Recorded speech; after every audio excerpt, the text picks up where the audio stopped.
What's up, guys? Okay, so this is Armada DB. Um, People have been asking me literally for years to start doing more YouTube stuff. I'll do like a short here and there and some other stuff here and there. What I'm going to start doing, I'm going to start coming on by myself, doing like little shows like this, short shows, whatever. I'm also going to have, different people on at different times, whether they be competitors, some that I prep, some that I don't. I was also going to do something where I have like different childhood friends on, because I'll be honest, I've lived in a pretty crazy wild life, and I have a lot of stories, a lot of funny stories, a lot of crazy stories. And a lot of my childhood friends, high school friends, we did a lot of stuff together that was nuts. And I was talking to one of my buddies the other day, and he was telling me stories like I didn't even remember. I remember once he told me that, but they were just like crazy, wild, hilarious stories. So I'm gonna start doing that on here, and I'm gonna try to make it, probably start doing it on a regular basis. So and then I'm probably gonna get a show, like my own thing. My face looks crooked in here. I don't know what.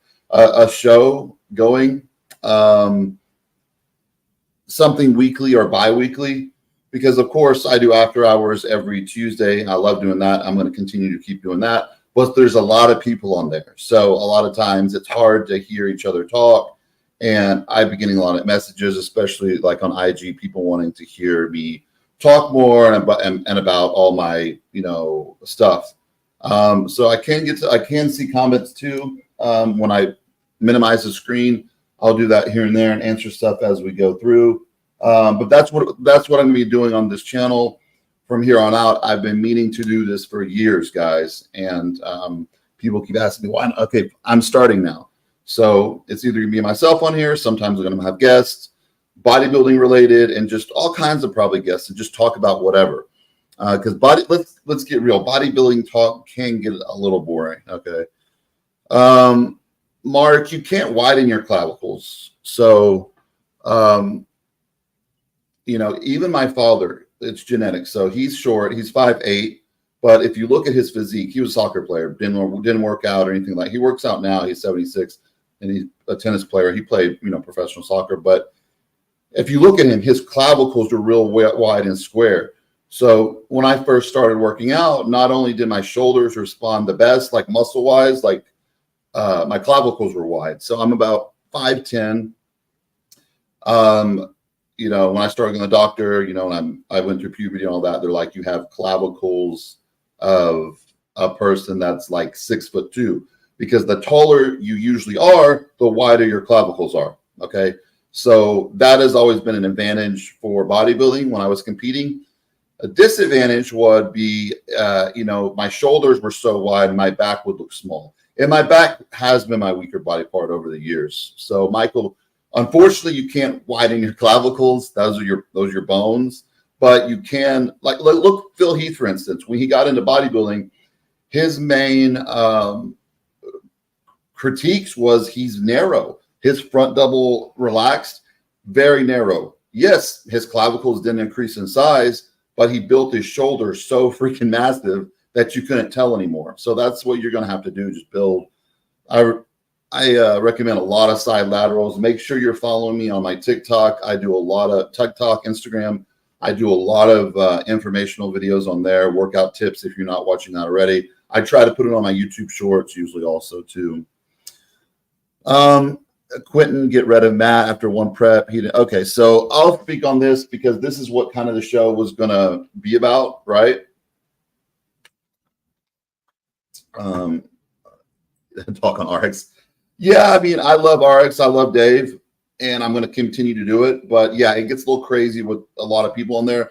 But it's supposed to be a crazy show. It's supposed to be one of those shows where people go to and they just can like forget about life and just hear just like us talk about wacky, type stuff. So let me go get the questions. I'll get back to the Quentin. A podcast like we did Leo would be cool. Yeah, I mean, the thing with Boston and Leo, because I did the podcast with them for about a year, even though Leo was, I don't like to talk about the dead, but he was really bad to everybody for no reason. I mean,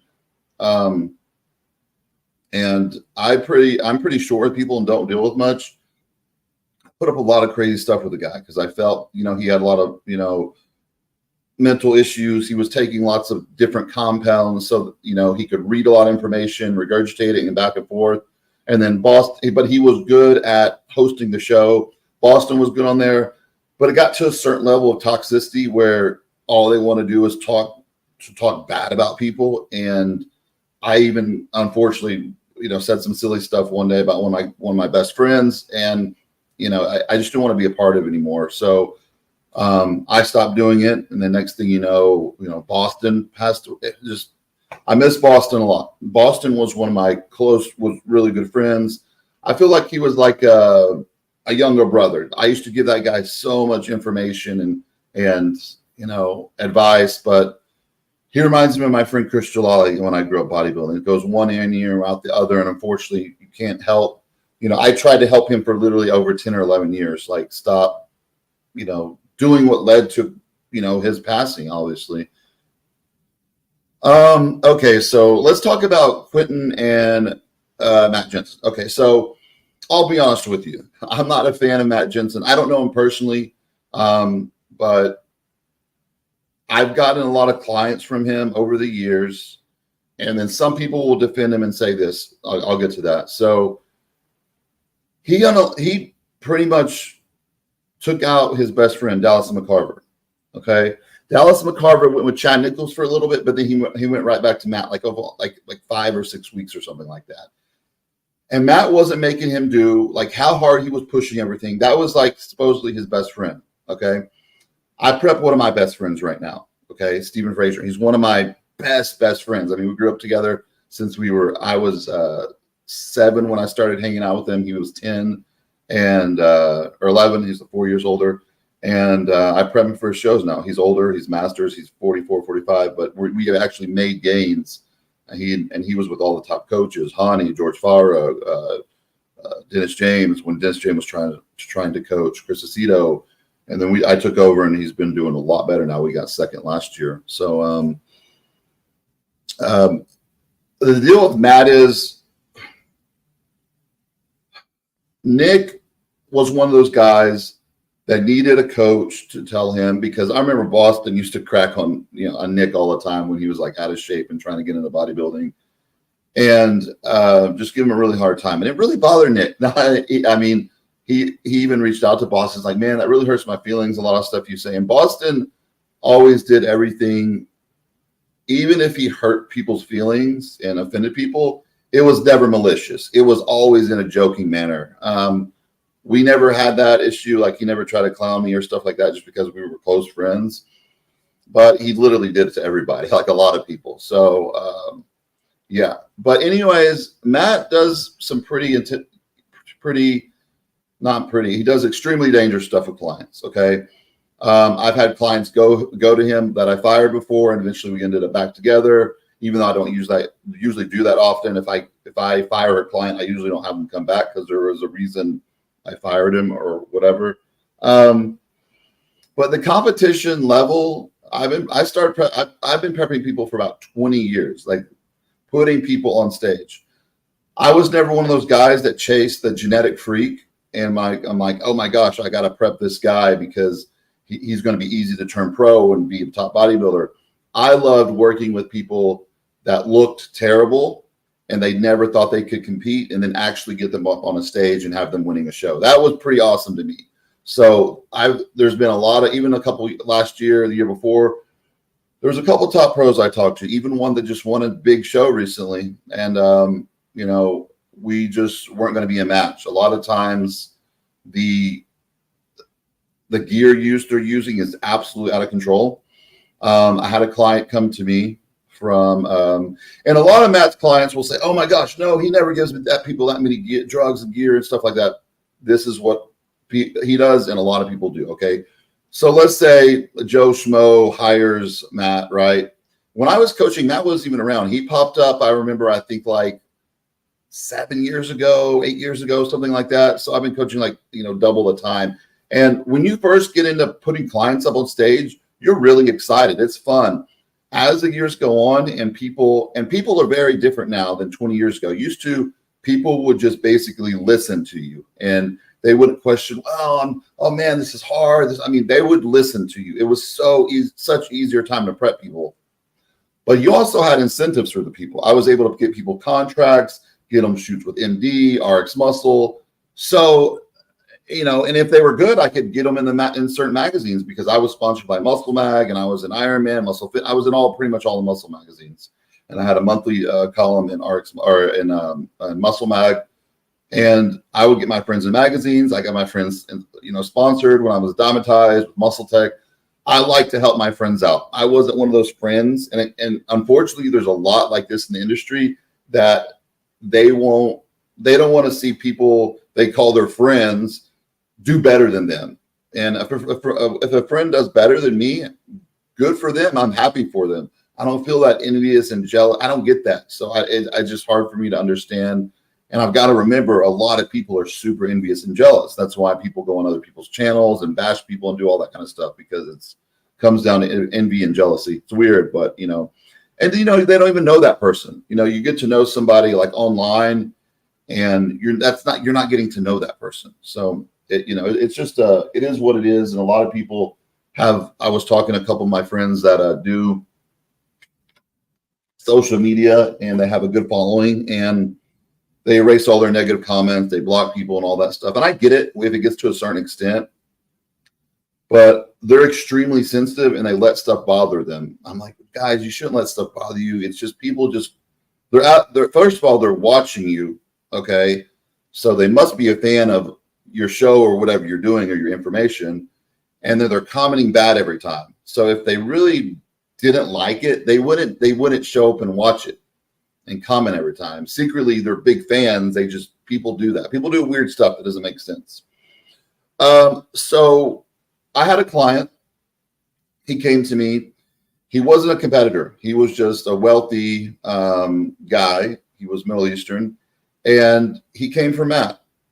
Of course, new clients, I have them fill out a certain thing. I need all their information. And he sent me what he was taking. And I was blown away of how much it was and how long he's been on it. And he wasn't even getting ready for a show. He's just a guy that just wanted to stay jacked. He was about 33, 34 years old. So I say, man, how long you been on all this stuff? He told me it was a long period of time, like I think almost a year. I said, we got to come off. We need to clean you out. I want you to get blood work and just get on hormone, just TRT dose now, like 200 milligrams. And so he did that. We started doing stuff. It wasn't even, I wrote him his program and all that stuff. I do that fairly quickly. As soon as someone hires me, I get their questions back within the next day or two. I have that written out. He contacted me. He texted me that he was in the hospital. Okay. That he was having kidney. Well, he texted me before that. He was throwing up, and he says, Coach, I don't know what's wrong. I said, go to the ER. I was thinking like he's been on a lot of really hardcore stuff for a long periods of time. He goes to the ER, and they said, they tell him he's in kidney failure. So they think we think you're going to be okay. And I've been in kidney failure before too, not from bodybuilding supplements. I got dehydrated, and I was like literally throwing up for days and days and days. And I waited for a long time to go. A lot of CrossFitters would get dehydrated too, and have someone go into kidney failure because dehydration. So that's why people have to be very careful at shows, how they, manipulate their water and all that. Luckily, all my clients ever have been healthy, So I was like, man, I'm sorry to hear that. He says, they think they're going to be able to save my kidneys, So he was in there for about 3-4 weeks. They let him go. He was on dialysis the whole time he was in there. Okay. And so they let him go because his creatinine levels went down and everything. His kidneys were looking okay. So a couple weeks it went by. He's back in there. And unfortunately, he was going to have to be on dialysis for permanently or get a kidney transplant. So he has family in Iraq. So if you get on a transplant here, one of my best friends, Chris Jalali, one I talked about earlier, unfortunately, he passed away. I could tell another story day about that whole thing and our friendship, and he was one of my best friends. So he, unfortunately, I will tell, Chris's story another day. I've told it before on, years ago. He passed away in 2014. And he reminded me of Boston. And some people you can't help. Some people, it's just, it's just sad. It just made me think about him for a minute. It still makes me upset. Okay, so I told him, so he went to Iraq. He could pay $20,000 in Iraq because he had a family there, and basically buy a kidney. You got people, poor people there. They're selling their organs. You have 2 kidneys, so you can donate one, obviously. So he was paying $20,000, and the doctor was fine at a facility. They could do the whole kidney transplant. That would literally freak me out. But he didn't want to get on the waiting list.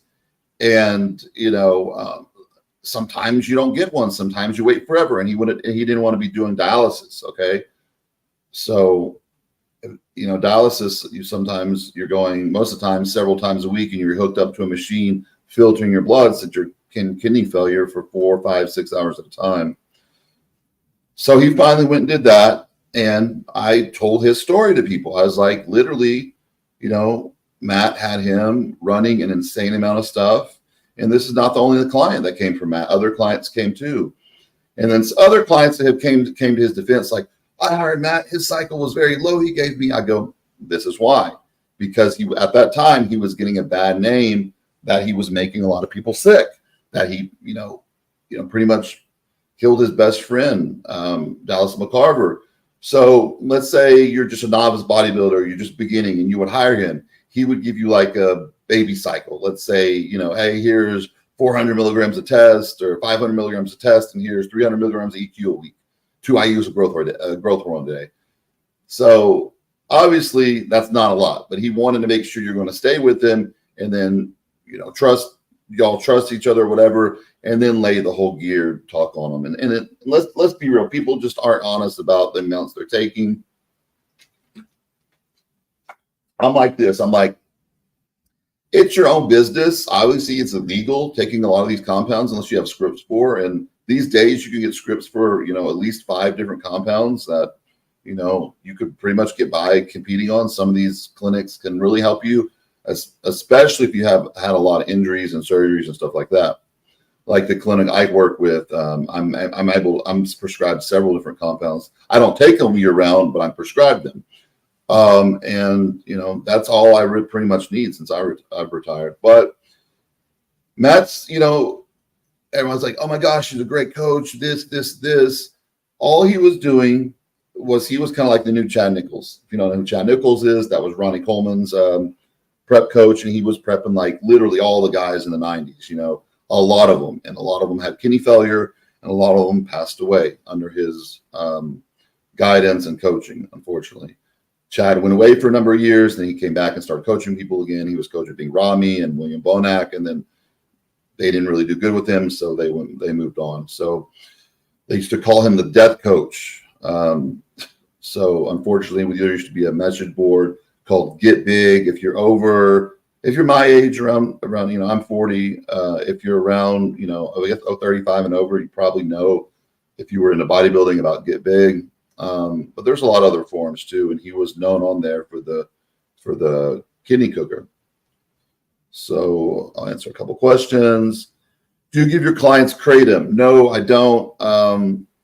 I've made videos on my TikTok about Kratom, and I think they took them down, honestly, because they're getting really strict with stuff. That's why I'm also coming over to YouTube too, to do a lot more content and do stuff like this.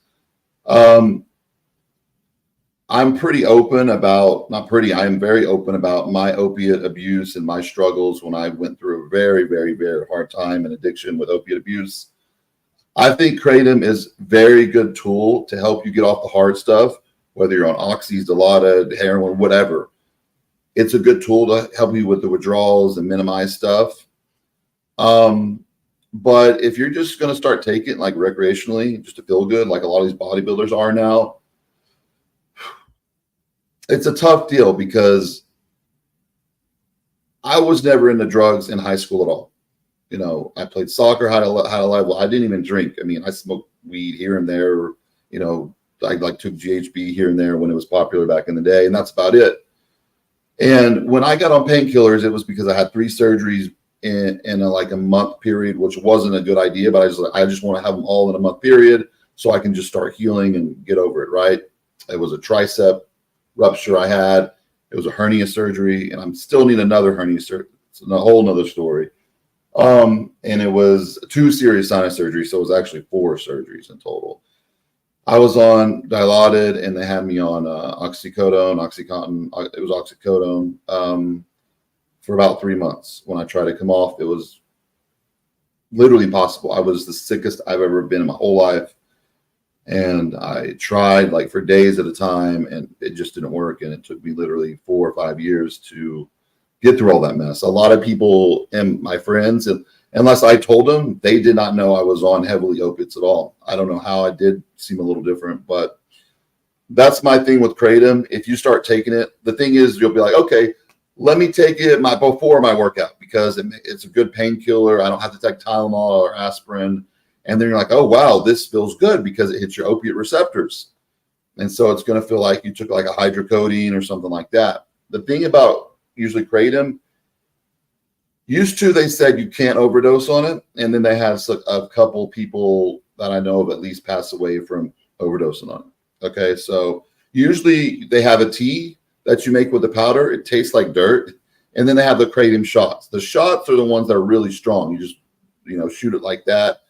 And those are about $20 a piece. And people do get addicted to those because they start taking it. Okay, let me take it post-workout because I'm a little sore. Now let me take it in the morning. And then the next thing you know, they're taking it 6 times throughout the day. Granted, it's legal in most states. There's certain states that it's not legal in. But do I think they should make it illegal? No, because it has saved a lot of lives, helped people getting off dope, whether it's heroin. When I say dope, I mean heroin, fentanyl, oxy, Dilaudid, any of that stuff. It helped a lot of people. But if you're just going to start using it, beware that it's going to give you a nice feel. It's going to kill pain. It's going to give you a euphoria. There's a white strain and there's a red strain. And one gives you a little more energy, which would be a great pre-workout. One's great for after workout. Kind of makes you chill. And it's one of those things that could you stay on the rest of your life and be healthy? Yeah, probably so. But it's still an addiction, just like alcoholism. It's legal, but it doesn't mean it's okay. So I think there's benefits to it, but I think a lot of people are starting to take it. And they do not know, and they're taking it daily several times throughout the day, and they do not know that they're going to eventually, if they ever want to come off of it, have an extremely hard time to come off of. It's just like coming off hydrocodone. Oxys and Dilaudid's on like a next step up and extremely hard, but they're going to have a hard time, and the withdrawals are miserable, okay, mentally and physically, okay?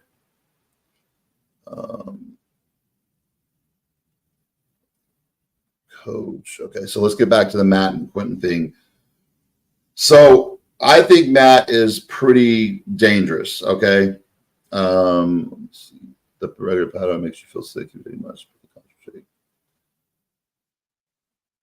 takes more so.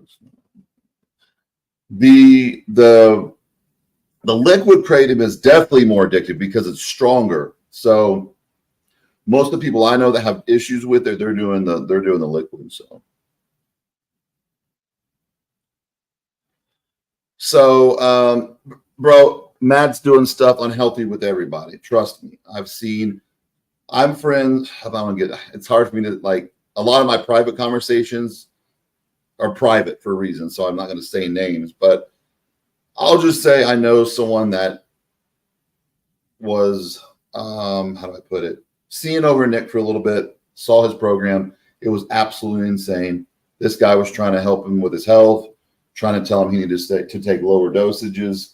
He wasn't about it. His blood work was bad. He wouldn't do any. You just can't check your blood work when you're a bodybuilder. You need to check, everything. I have my clients at a certain level check their heart, echocardiogram, stress test, PETS test, calcium scores, all that kind of stuff is really important too. So So I'm not a fan of Matt as a coach at all. I think he's made a lot of people sick, and a lot of people is going to, keep getting sick or passing under his guidance. A lot of the people that come to me, I'll tell them we're just not a match, because what they're already taking, even if you tell them to take less, most of them are not, because it's mental. But they're going to be like, oh my gosh, I'm going to shrink. I'm going to be smaller. I was taking all this. If I cut it to this, I'm not going to be as good. That's not true. In so many instances, the guys are taking way too much, and they're just toxic. And a lot of times, the ones that do listen, we cut their gear down, and they actually feel better because they're not toxic. So when you're not toxic, your appetite's going to be better, your sleep's going to be better, and there's certain compounds out there, of course, like tren and stuff like that. I only think people should take unless they're competing at a top level, and maybe only 6 weeks at a time. Okay. So the Quentin thing, Quentin did get big in the off season. Okay. He's tall. I think he's like 6'2". Just because you're almost 300 pounds, I think the heaviest I weighed, I'm 5'10", was like 287. But I really wasn't taking much. I was taking like a gram of test, gram of EQ, 10 IU's insulin, and like 5, 6 IU's growth. And I was just eating like a maniac. Okay. So he got big in off season, right? So everybody was expecting a lot about his upcoming show, the New York Pro. A lot of people had him winning the show. I didn't. I saw him in the off season. I'm like, he's big, but he has a lot of fat on him. And I thought when he come down, he was probably going to still be too thin. And I was right. I was more than right. So Quentin even said on his story that I saw a story he posted that he looked better 2 years ago than he did with Matt. Okay. His legs burned off a lot of mass. And here's the deal, guys. When you gain size, if you don't keep that size for long enough and you diet right away, a lot of times you lose that tissue, because that tissue, the longer it stays on your body, the better it's going to stick when you do diet down. So like a lot of my clients and a lot of people are just impatient. I'm honest with people. I'm like, listen, you could eventually probably win a bodybuilding competition. We need at least a year off season, and they just can't do it. Here's the deal with the off season. You're eating a lot of food. You don't have a show you're prepping for. So a lot of people, it's hard for them to get motivated. And, and so they quit and they go hire another coach, and they want to compete right away. A lot of clients me and them have separated because of that. And they're like, Coach, I want to compete now. I'm like, listen, we're trying to win a show. If we diet and compete now, you're not going to win. And I'm always right, because if they do go hire another coach, they do the show and they weren't ready. So the problem with other coaches is coaches out there are happy to take your money. I'm the opposite. I'm not money hungry. And if I don't think we're going to be a good match with someone, I'm not going to coach them. I'm going to tell them, listen, I don't think we're going to be a good match. I mean, I have stories for days about clients, and this is the kind of stuff we'll touch on this channel, different stuff. We'll do like horror stories from clients and stuff like that. So you get certain clients and it's not worth it. Some of them, they're calling you at 3 a.m, crying, or just a lot of crazy stuff you deal with. And my first 10 years coaching, I dealt with a lot of this kind of stuff, because at that time, turning pro in bodybuilding meant you were going to be like a big thing, because a pro card was extremely hard to get. I mean, literally, there was less than 10 men a year that got their pro card. So if you got your pro card, that means that you're going to be on every single magazine. Everybody was going to know your name. Now they just give them out like candy. They give like men around over 1,000 pro cards out a year now. That's why you got these pro shows with a lot of guys up there that do not have pro level physiques. If you go back about 10 years ago, 15, 20, whatever, and look at nationals, the top 10 guys at nationals would be beating the top 10 guys at pro shows now. There might be an exception of 1 or 2 guys or something like that, but the quality at nationals used to be so amazing, because you actually had to make weight classes, and once you get to the pro ranks, you don't have to make a weight class. So a lot of the guys are like, oh my gosh, I feel small, I need to come in bigger, and a lot of times they don't come in shape. And when you're under those lights, I remember like the show I looked my absolute best for I just felt skinny. Even though I was a heavyweight, I just felt thin, because going to the show, you want every single fiber showing under those lights. And then eventually I got to a size where I did feel big on stage, but still, it's all a mental thing. And that's why I think coaches are important. I've done it by myself. I've done competitions prepping myself. And even though I'm a coach of others and I'm really good at what I do not like to prep myself. I'll at least have a friend help me that, and I had Hany was my coach for 2 years. But then when I had my double shoulder surgery, I retired after that, and I came back for fun, and then Dave helped me out that year. So is Quentin being quiet about stuff? I mean, do I think he has health problems? No, I don't think he has any health problems yet. He's very young. Would he eventually have them? Yes, absolutely. Just like Nick, I think maybe Nick has 2 years left in him, and I hope he doesn't get sick, but, what these guys are doing for their bodies at this level, it's scary. And a lot of people will come to that fork in the road where it's like, which way do I go? Do I push it? And like I said, these days, there's way less incentives to go that route. The money's not the same with sponsorships. You don't have to compete to make money in this industry anymore. If you look at these YouTubers, there's some of these YouTubers out there, literally like they're kids that do not know anything about nutrition or anything. And they're making a lot more money than a top 10 professional bodybuilder. And that's just, it shouldn't be that way. And I wish there was a lot more money in bodybuilding. And it's these are professionals. What other sport professionally are people broke? It doesn't happen. I mean, you got ping pong players, you got dart throwers, you got all kinds of weird sports that, people are making great money. And bodybuilding is a lifestyle. It's 24/7. It's not easy. You're sacrificing relationships and all that stuff.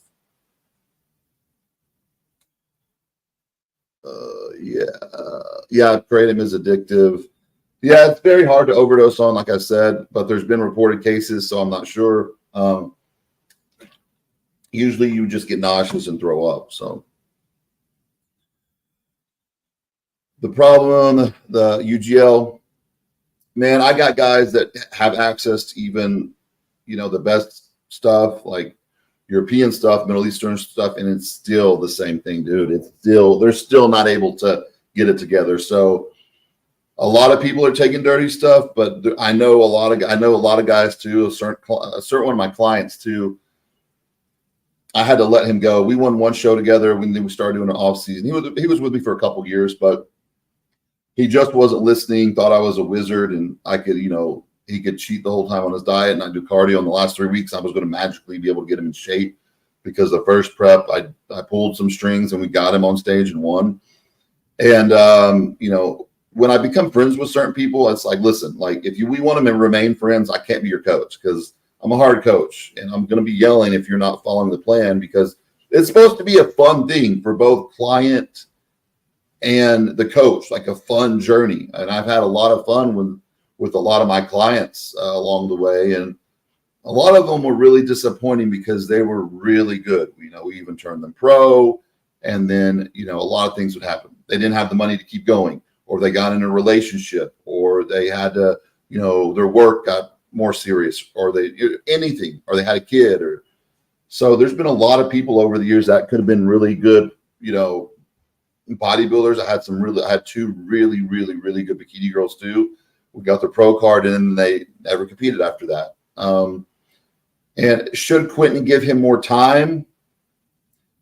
That's the problem with clients and coaches today. That's why I enjoy coaching so much more lifestyle people now. About 70% of my clients are lifestyle, and then I got about 30% competitors. My competitors, though, I enjoy working with beginners and like intermediates better than top level, because they will listen. If someone hires you and they never had a coach before, they're usually going to put a lot of trust in you. If they've been through 5, 6, 7 coaches, they're gonna question everything you say. And even if they've had good coaches, sometimes good coaches just don't mesh well with certain clients. So you got to find somebody like let's talk about certain coaches like Hany. When I had Hany as a coach, he was an extremely hard coach. That's why I hired him, because I needed a coach like I did when I was playing top level soccer. Extremely, like, just hardcore. Was really on your ass. And that's why I hired him. Then you have other coaches. I never worked with Milos, but Milos is really just happy-go-lucky. And I don't think he's probably hard enough on his clients. I'm not saying he doesn't know what he's doing at all. He's been this forever. I don't agree with his approaches and all the insulin protocols and diuretic protocols, but he can get people up on stage. And, I've had a lot of friends work with him too. And some of them it's worked out, some of it hasn't. So there's not a perfect coach for everybody, guys. But yeah, these people need to work with a coach. If they hire that coach, they need to at least give them 3 years with their body. Yes, Quentin did burn off a lot of muscle, but it's like, was that true muscle he had, or just kind of bloat? And I think a lot of it was a lot of bloat and size, like you get with like insulin weight. But yeah, these guys just aren't giving these guys enough time. So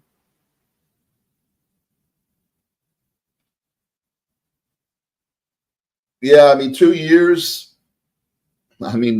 Should he have been better? Yes. And then that's when it comes to like playing favorites. Obviously Nick is Matt's little prodigy guy, right? And they're best friends and all that. Of course he's going to give him more attention. Of course that's going to be a different relationship, and I'm sure that's going to affect other people like Quentin.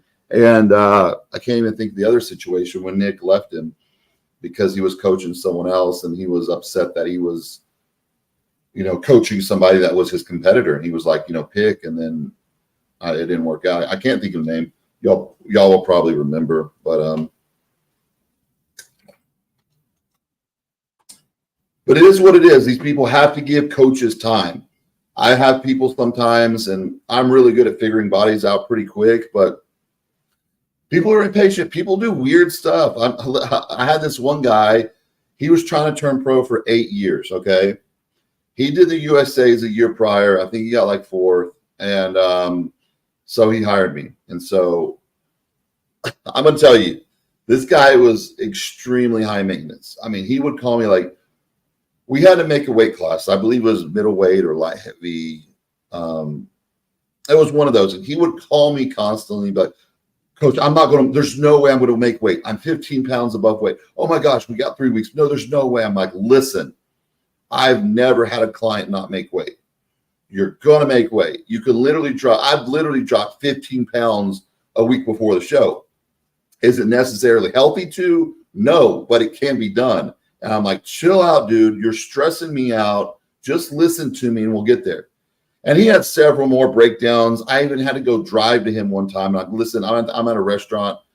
Come here. And I think it was by his house. It's like, because his girlfriend was at his house. I'm like, come meet me by yourself. Let's have a chat. I said, listen, dude, we're going into the USA's. And this was, I think, in like 2015, when I think that was like the last year or so that before bodybuilding really changed, like 13, 14, 15. 15 was already changing a lot. And I was like, listen, we're a few weeks out, and you're actually to the point where you're pissing me off. You're not listening. I need you to listen. I know what I'm doing. I've been doing this for a long time. You have the potential to get your pro card, and you look amazing, and you're doubting yourself. And the problem is, so many of these petters are so insecure. Okay. And a lot of them put on a show. It's a front. A lot of them put on. And I'm like, you need to shut up. Stop questioning me. Either drop out now, which it sounds like you want to, which I think would be a stupid decision, or listen to what I have to tell you. So we get through the show. I literally had to hold his hand. And I did not go to the show with him that year. I couldn't travel to Vegas that year. And so we did all over the phone. And, he sent me pictures constantly every hour. And I'm like, listen, everything's on point. Chill out. Okay. So he made weight. It was like, he was like a half a pound underweight. So I'm like, see, I promise you we make weight. All that stress is only going to affect your body. Right. So he wins. He gets his pro card. Okay. We do an off season. We're prepping for his first pro show, and we're like 6 weeks out. He starts all this mess again. Oh my gosh, I just don't think I'm in the right shape. And this guy, when he turned pro, he was in insane condition, shredded glutes, shredded top to bottom, like freaky. That's why he won. Started the same old mess, and we put some good size on him after the show. I mean, we put probably a solid like 10, 15 pounds on him. And he kept going on the show. I'm like, dude, I'm not dealing with this again. You put your trust in me, got your pro card. I could be trying to turn pro for 8 other years with other coaches. It didn't work. And then he kept doing that stuff. And I'm like, man, this is getting out of control. And then he's like, hey, man, I'm just going to try something else. I'm like, all right, cool. He went to another coach. I think that coach was probably in his ear because this coach, he grew up in the Dallas area too. This guy used to sell my programs that I was giving certain clients. Like if a client came to him, he would sell the pro. This guy's a scumbag, but he went to him. He did that pro show, and he looked terrible. It was sad seeing him like that. But I'm like, dude, it's his own. People do weird stuff. There's no rhyme or reason. And even after that showing where he placed horrible for his pro debut, he still stayed with that coach and continued to compete, I think at least 4 more times, and looked absolutely terrible. I think he got like last place at every show. Yeah, Brett Wilkins. Yeah, that's who it was, right? Okay.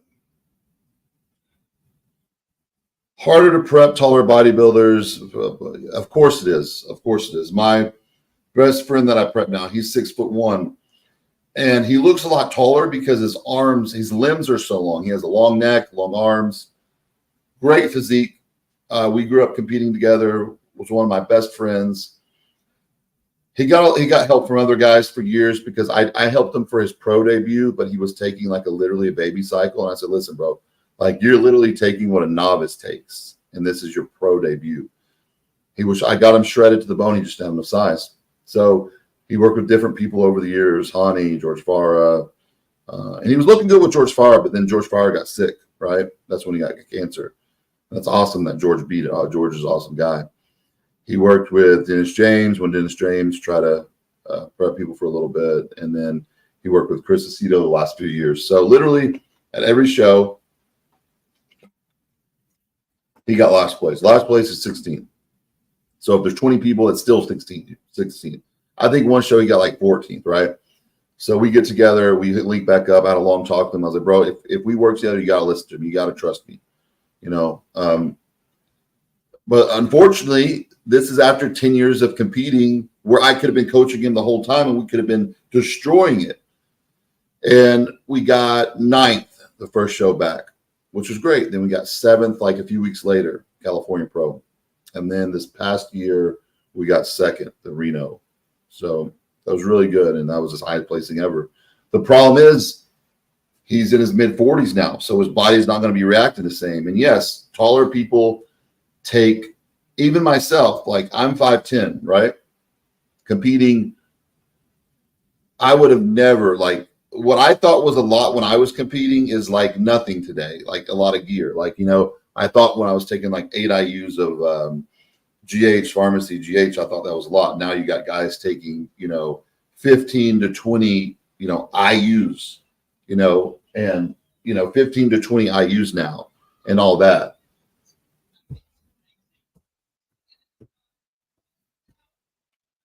My son. I should turn your sitting down a little bit. Okay. Thank you. And always wants to be by daddy.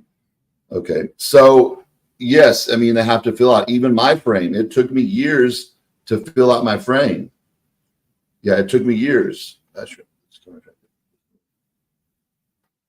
Okay, sweet boy. So it took me years to fill out my frame because I knew we used to have a 10-year plan. Like, okay, in 10 years, I want to be this size and I want to be a top pro. So I started as a middleweight, moved up to light heavy, then super heavy. So it takes time. A lot of people are rushing it now. Hottest girls, most insecure. Absolutely, that's true. 100%. I used to date a lot of hot girls, and they were all, yeah, like that. And the problem with that is someone like that, especially a female, needs a lot of attention from males. So a lot of times they're not very faithful. And it's not because they're just like, oh my gosh, this person's so hot, or, they just like a lot of attention from men. Yeah, and a lot of bodybuilders are worse.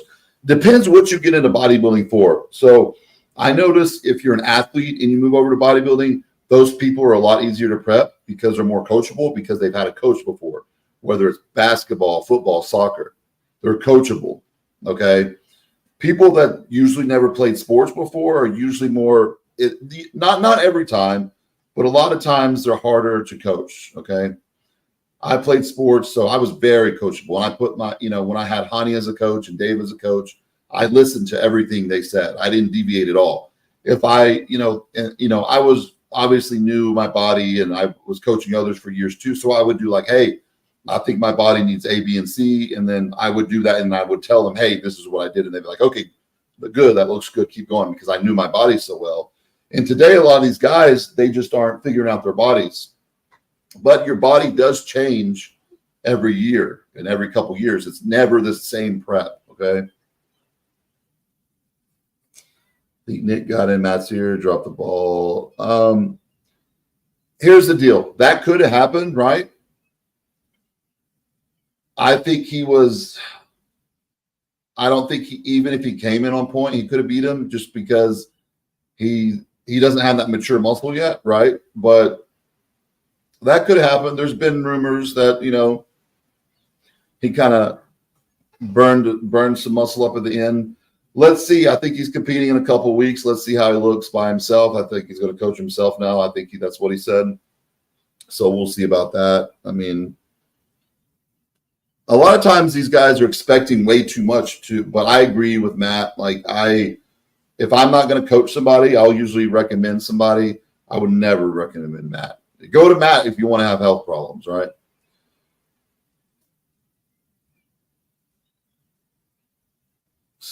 Coach sounds like Aaron over in Arlington, who sounds like smoke a pack of cigarettes.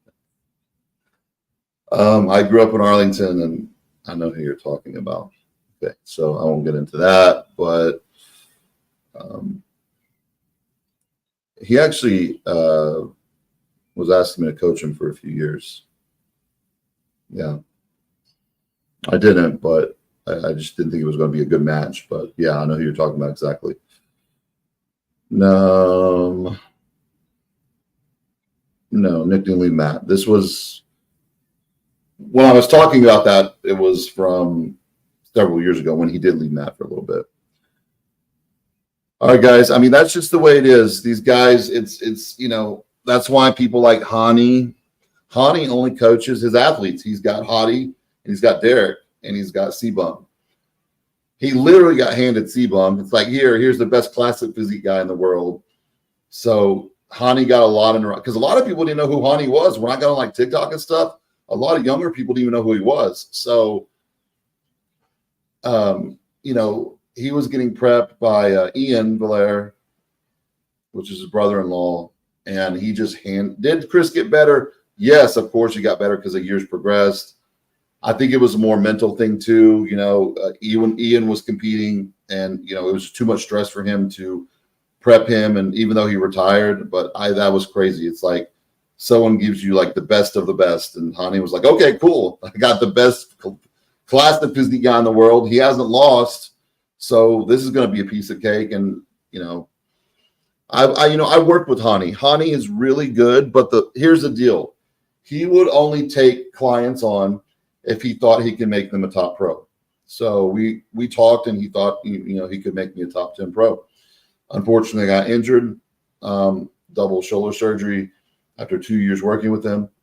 I look back, it was a blessing in disguise because I saved my health. Got so many friends with bad health now and friends that have passed away. Because when I retired, I went for 2 years not working out.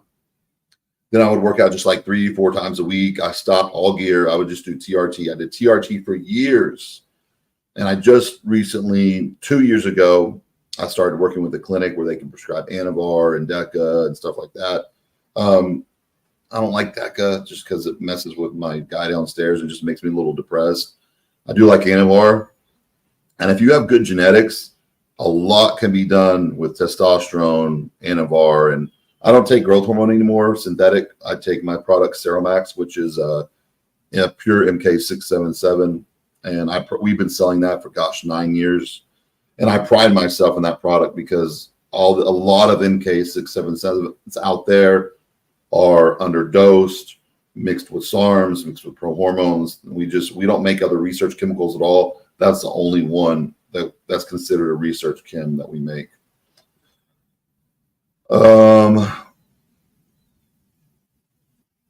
Appreciate you being so honest and respectful even when you speak. Much respect. Speak ill. Okay. Yeah.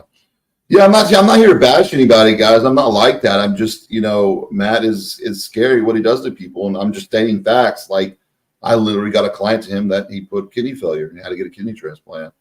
And there's been other clients too that came to me and they were taking a lot of stuff, and we had consults, but I decided, we weren't going to be a good match because they were just taking, for their level, what they looked like, they were just taking way too much, and I didn't want to take that over. And like I said, I pride myself in never having one of my clients ever get sick. So like I said, I enjoy prepping beginners. I think it's a really cool process when someone thinks they can't even get in shape, and then the next thing you know, like a year or so later, they're winning a show. That's pretty awesome. So get downstairs to mommy real quick, okay? I'll be right down there. Looking. Silly boy. Okay. What's your show? All right. You're so sweet. Okay. All right, guys. We're gonna hold on a second. I've been on here for a while, guys. Going to sign off soon, but I'm going to be doing more stuff like this. Okay. Of course, like I said, I do RX Muscle every week. I love Dave. He's awesome. I'll be doing after hours still. This week it's going to be Wednesday because we got our little time messed up, or a couple of people are busy on Tuesday, but people have been wanting me to do my own thing for a really long time because, when there's 6 people on a show, it's really hard to talk.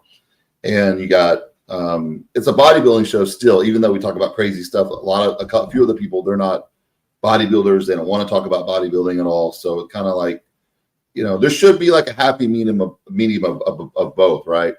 And a lot of people think I'm so serious, dude. I'm one of the least serious people, like in real life. I joke so much, but yeah, people take me for so serious sometimes. I just have a serious look, I guess.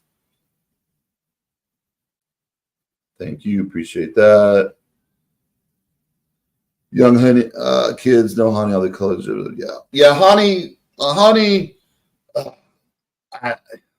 word is Hany went mainstream. I'll say that.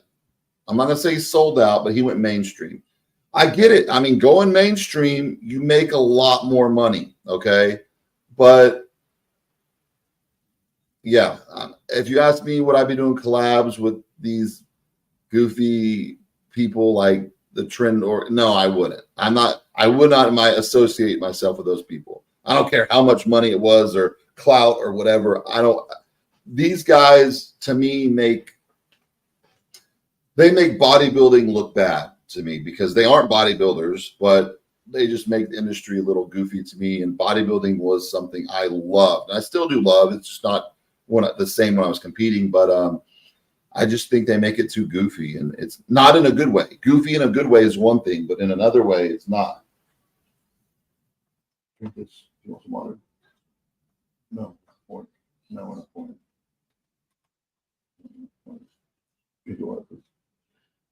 So it is what it is. Yeah, but those collabs, I'm not, me and Hany, he was my coach for 2 years. He was a great coach at the time. Obviously, I still think he's a great coach, but I didn't get to finish. One of my friends I was working with at the time, I was too busy. I wanted to focus more on my prep. So I try to introduce him to Hany to prep him. He was a good bodybuilder. Hany didn't want to take him. His exact words, like, bro, I don't think he will be a good pro, even if I can turn him pro.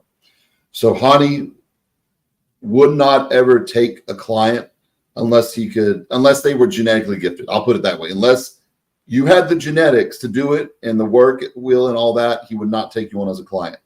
So some people cherry pick their clients and then they get this huge name just because they had the most genetic freaks. Just like Chad Nichols got famous from Ronnie Coleman, even though a lot of athletes he would have spilled over constantly, like he was known for spilling people over a lot.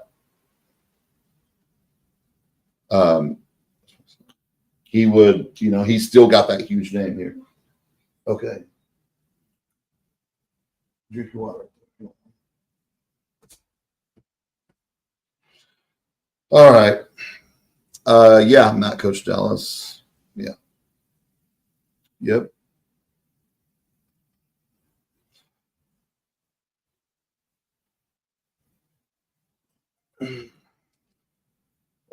Coach Dallas, you want to try? I mean, yeah, I'm not going to get into it much, but it's a tricky deal.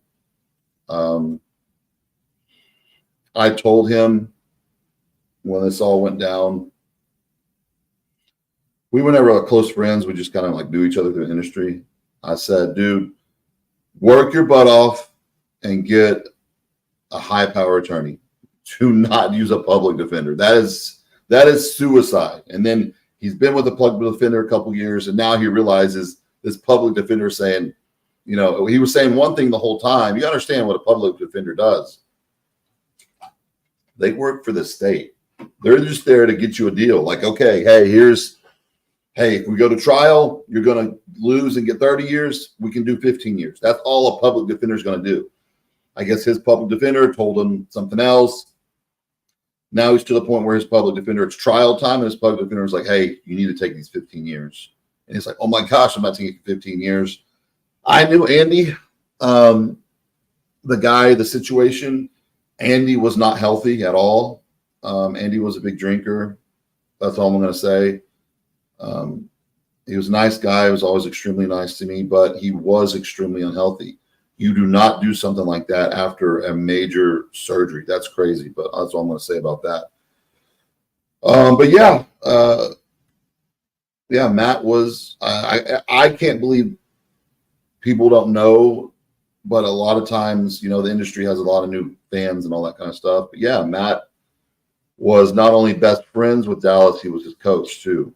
And unfortunately, and Matt, a lot of people don't like him at all, especially in his hometown, because basically they knew he was under the guidance. And I'm not saying Dallas was a saint. Dallas was very extreme, and he had all these health problems. And as a coach myself, I make certain clients, especially if they're on a higher level and taking more gear, I'm not making them only get blood work, like they're doing like full heart exams and stuff. So, it's sad. And a lot of people, pass away that way. Yeah, that's insane. I mean, that's absolutely insane. It's unheard of. My highest level ever was about 7,000, but I was taking everything I was taking was fake testosterone. So my EQ, so I was taking testosterone, then I think I was taking EQ, and then like oil-based Winnie, and everything was testosterone. I'm like, something's off for this show because I'm not getting my same crisp look. I go get my blood work done, and my testosterone's through the roof. And I would like have this BO, and I would take a shower and have BO. That's when my test levels were 7,000 on accident. So.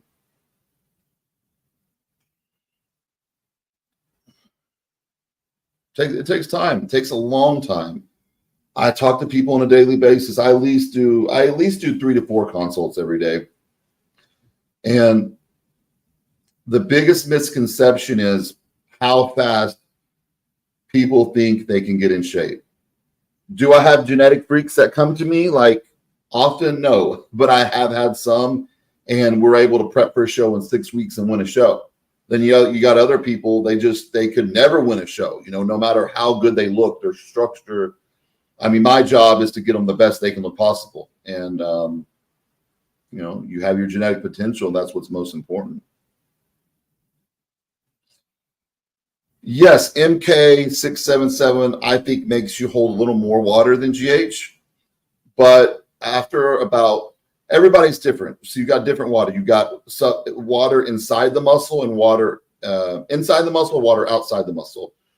When I take MK677, which is our Seromax, we sell, our brand name is called Seromax, I get both. I stay fuller, but I do retain water. If I take off, I stay on my product year round. I usually take off maybe two months in the winter on my Seromax, and I drop about 5 pounds of water. My face gets slimmer and all that. So myself, though, I carry water in my face easily. I can literally be ripped everywhere. I go eat a high sodium meal, my face is puffy. Then I eat lower sodium and clean. 2 days later, my face is lean. So my weight in my face changes all the time. I remember when I was younger, I used to meet girls like online, whether I think it was like MySpace back in the day. They're like, which one of these guys am I meeting? Because you have like 20 pictures and you look completely different in every picture, whether it's my hair or like the water retention in my face or beard or no beard. So, but yeah, our Seromax is awesome though. I don't like that we have to sell it as a research product because it's helped so many people. We've been selling it for about 8 years. So yeah, website armanadb.com, and we just released our new line called AMG Labs. We've got 2 products out so far. We got Convey, that's a GDA, so basically it's a natural insulin. So if you're taking MK677 and you're worried about your blood sugar getting high, I've got some right here, Convey. That's our new label, not our new labeling. We still have a DB Army Nutrition, and this is our other brand, AMG Labs. We've got an anime theme. No one else has this. I'm sure someone's going to try to copy it, and we have lawyers that protect all that. But so this is like a natural insulin. All this is on my website until AMG website is done. And then our second product we just released literally 3 days ago is our pump product. So we already have a pump product, Full Effect, but it's kind of expensive because I made it like a pre-stage product, and it has a real high niacin content, so it gives you a flush, something that you want on stage. But then our other new pump product from AMG Labs is this one. This is amazing. It's called Wicked Pumps. Great taste. We have a flavored and unflavored, a Hawaiian Punch, just a normal flavor. We'll make different flavors. And I've been taking this. I love it. Actually, I ran out because I had my sample jugs, and then we still got 3 more products coming out. The products are done. They've been done. This has been a 1.5, 2-year product. Those are done, but our labeling, we're still making some tweaks on certain labels. So go check this out. This just got put on the website today. My clients have already been taking it for a little bit. This is awesome. So go check out that also.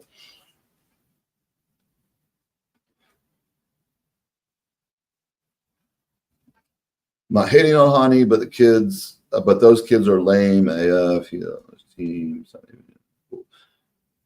Hey, it's all about clout, and people will do certain things to get clout, and he knows those kids have a big following, and to get in with a young crowd and get his supplements out there more. I mean, marketing and business wise, it's a really good idea, but just to associate yourself to certain people, like, I come from like a hardcore bodybuilding time. So when you got goofballs like the Trend Twins or, I don't know all their names. There's so many of them, but I get what I exactly get what you're saying. I agree with you. Yes, I did watch Phil Heath's documentary. Thought it was good. Everybody has a different story. I've been through some insane stuff in my life, crazy stuff in my life, really crazy stuff, really hard, crazy times too. So when he was talking about his hard times, I was like, that's not really hard times, but everybody has their hard times. It doesn't mean just because this one's so much more drastic than this one that people's going to feel different. I think everybody's just built a little differently. So, all right, guys, couple more, then I'm going to get off. And then we're probably going to do this about once a week. Okay. I don't have a set time or anything. And then I'm also going to start having guests on. And it's not just going to be bodybuilding stuff. I'm going to have friends on from high school. We're going to talk about crazy stories. I've got thousands of stories. I could write a book this big. And instead of that, I'm just, because people don't read books much anymore. I did let out my book called Geared Up. This is on my website. It's a short read. It's like 60 pages. People always ask what I took when I was competing. This has all my cycles, exactly what I took when I was competing, and in the back it has like all the pictures of my shows. My first 2 shows, I was natural. I was like, if I can't win a show naturally, I have no business bodybuilding. And then I started taking stuff at 20. It was just testosterone, and it has all my cycles in there.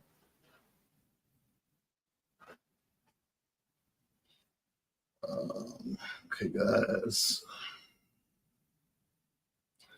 How much do you make off YouTube? 0. I don't do much YouTube and stuff. So this is my first live by myself. And my second one, I did one the other day, a short one.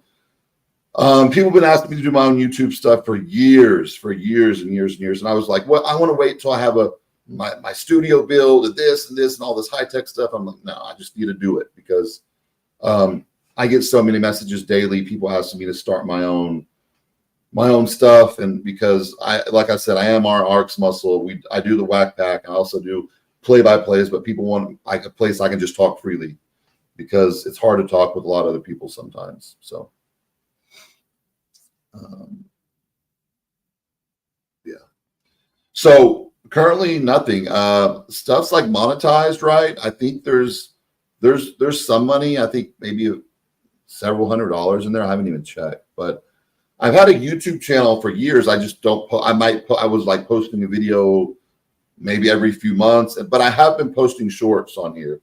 So like workout tips, make sure you go check out my shorts, like, share, comment, all the good stuff, because make sure you subscribe to my channel. Obviously, I'm going to be doing more stuff like this, and I'm going to get with it now. So I just bought the program to live stream it and everything. So we'll be doing more of these.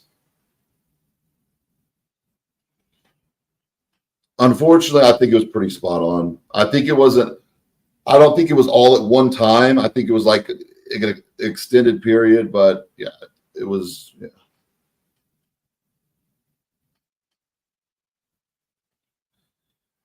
Who did my gyno surgery, and did you have long-lasting pain or issues? Okay, so my gyno surgery. Oh, that gyno.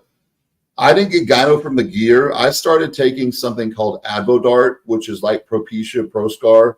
It's a DHT blocker, because I started having some hair thinning around age 23. I took some halo testing the last 2 weeks before a show, and my hair started thinning. I was like, oh my gosh, no. So my doctor put me on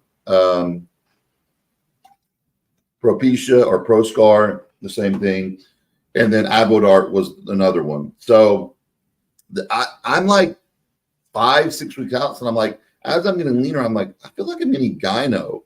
And I've never had gyno. I mean, when I was younger, my nipples were a little puffy. And then by the time the show came around, and this was the show I cut the most weight for ever. It was Nationals 2008. I was like 215, 2 weeks out, looking on point.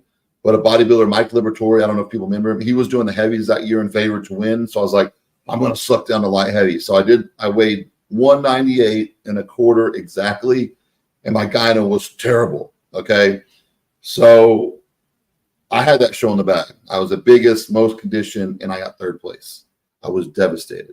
And so I talked to the judges after the show, Lee Thompson, this was my chairman. I'm like, dude, how did I get 3rd? Like, I'm looking at the pictures, because when you used to go up stage for nationals or anything like that, they would literally be posted by Muscular Development and RX Muscle 20 minutes after you got off stage, sometimes faster. So everything was documented. Now, none of the shows are like that. It's unfortunate, but I got a few more minutes and I got to go. But yeah. So my gyno, and they said, you would have got first place, but since gyno shows gear abuse, we marked you down 2 spots. I'm like, that is crazy. And it was a sad one because it was clear first place. But I use Dr. Blau. He's the #1 gyno surgery in the world. People flying from other countries to use him. I've had a lot of friends use other surgeons, other plastic surgeons, and they've done really bad jobs, okay? I don't know if you noticed the Rock's nipples are still kind of weird. He had surgery and they took out like too much tissue, so his nipples kind of like indent. And with bodybuilders too, you know, it's different than a normal person since our pecs are shaped, and a lot of times we have big pecs, our nipples are like lower down. So they have to do a really good job. Dr. Blau, yes, he's more expensive. I had to travel to New York. I'm born and raised in Dallas, but extremely happy with the surgery.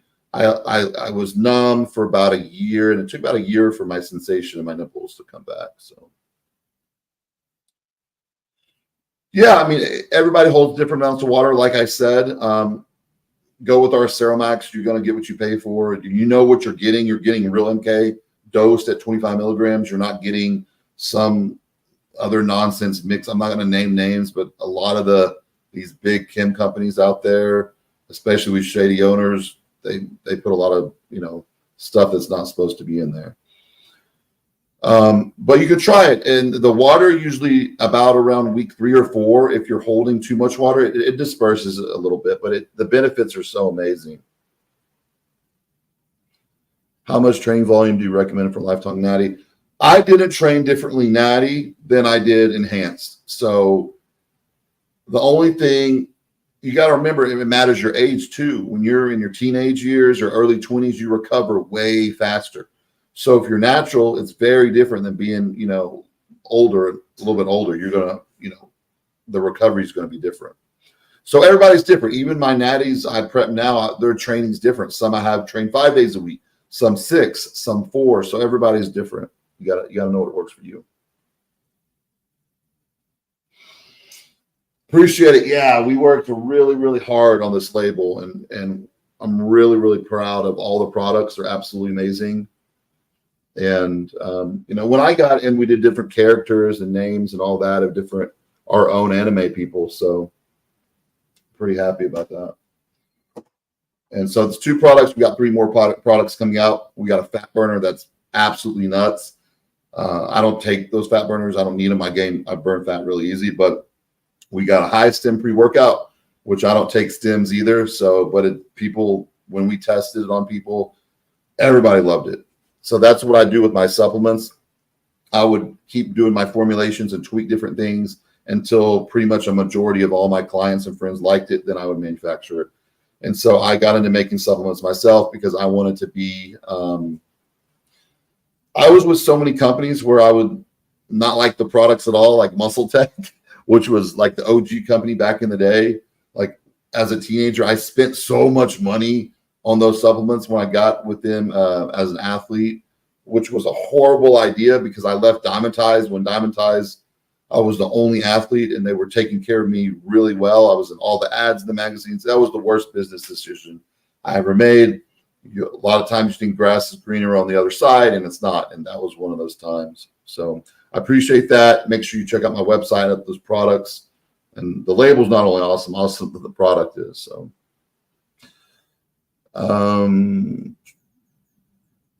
yeah, I used to recommend people to take berberine because when I came out with my Ceromax, our MK677, I was going to release a GDA about 8 years ago. And I'm like, no one knows what a GDA is, and people still don't know. But we came out with our GDA called Convey.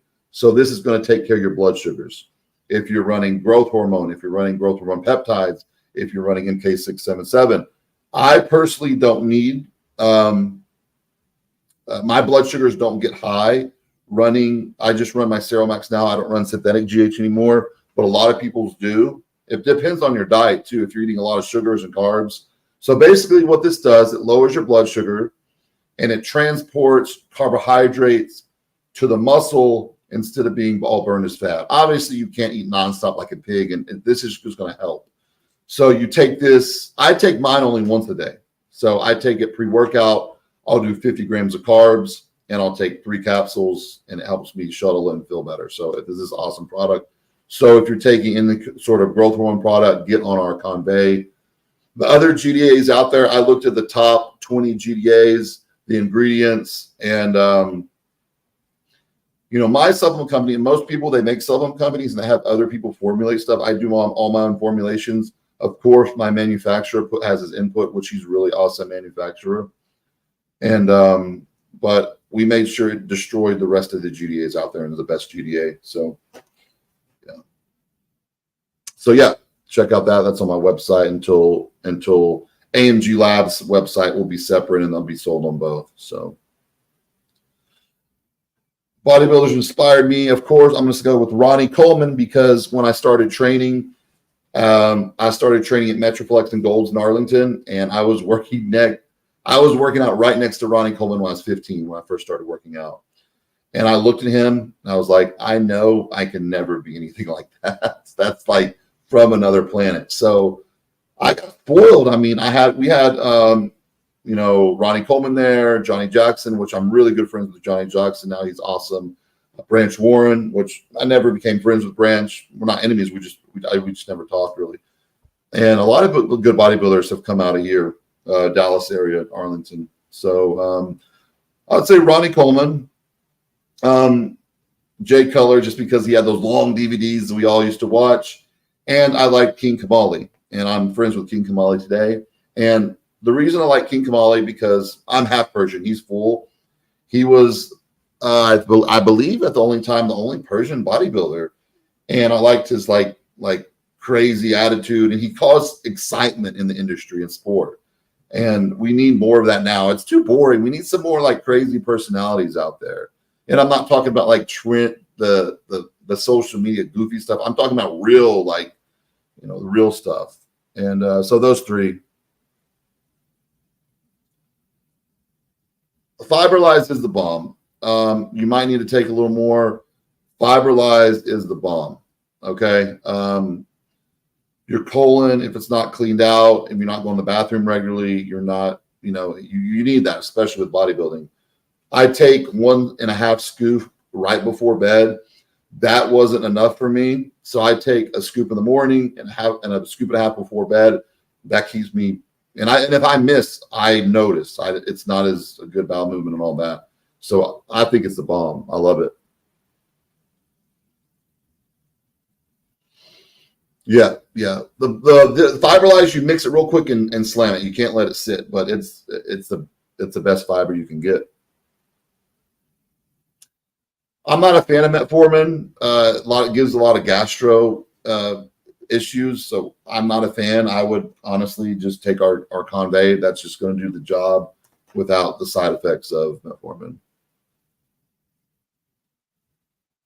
So we have glycerol in our full effect.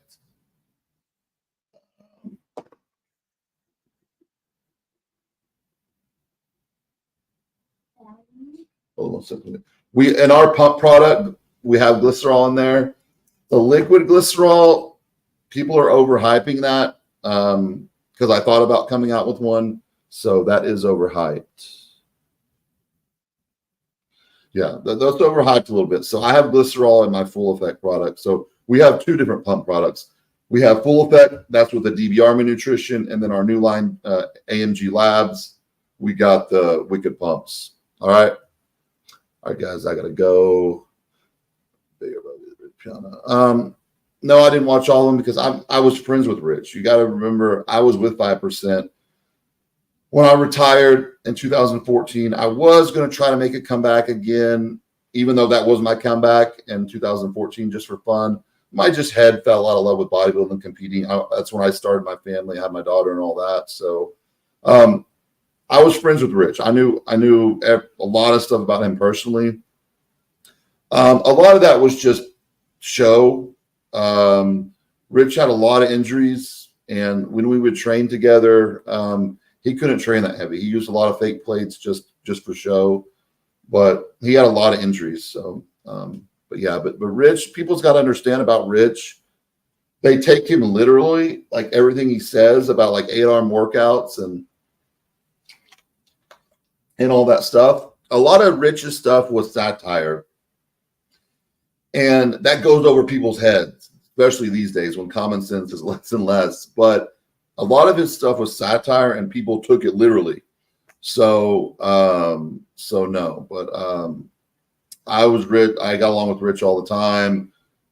It was crazy, just like his celebrity type status. But ultimately, I think a lot of stuff he did to his body, enhancement wise, the look, what he did to all of it, ultimately probably led to a lot of his health problems. So, yeah, Rich did not eat thick 7-8 meals a day. He didn't have much of appetite, but it was just for show and it was entertainment. People's got to understand different people's different. Like mine, you see what you get. Mine's not. I'm not making stories up. I'm not a WWE character. That's how more Rich was, but that's what made him, popular. So I give things. I'm a straight shooter because I'm a coach and all that. I give it straight because that's how I am. I'm informative.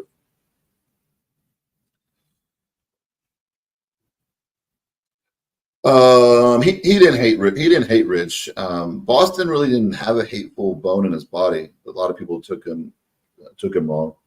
All right, guys. So I'm gonna get off here, and I'll do one last thing. Yeah, absolutely. So, guys, make sure to subscribe. Comment down below. Tell me some more stuff you guys would like to hear. I'm going to be doing this live stream on YouTube once a week. I might have guests sometimes. I might have childhood friends sometimes telling crazy stories. Comment down below. And then eventually I'll probably have, a regular sort of podcast I'm doing once a week. Of course, I'm still going to be doing RX Muscle every week with After Hours. But this gives me a chance and my followers and all that stuff to hear me speak more because on After Hours, some episodes you talk a little, you talk a lot, depends who comes on there. And sometimes it's just, it's not one of those shows where everybody's supposed to give their whole story. This gives me a chance to talk a lot and answer questions one by one. And this is just the beginning. I haven't promoted. This is literally my first official live weekly thing. So, guys, thank you for being part of the first one. Hopefully, there's many more to come. And I bought the program, so I dedicated my time to, even though I'm really, really busy. I'm really busy with my kids, just like everybody, my businesses, my coaching. I'm going to take time out every week and do a live on here. And we're going to do more stuff, and we might create more shows and all that too. So thanks for joining, guys. And comment down below. Please subscribe, and God bless. And check out my website, armadadb.com, for coaching, information, digital downloads, supplementation for both of my lines. All right, guys. Peace out.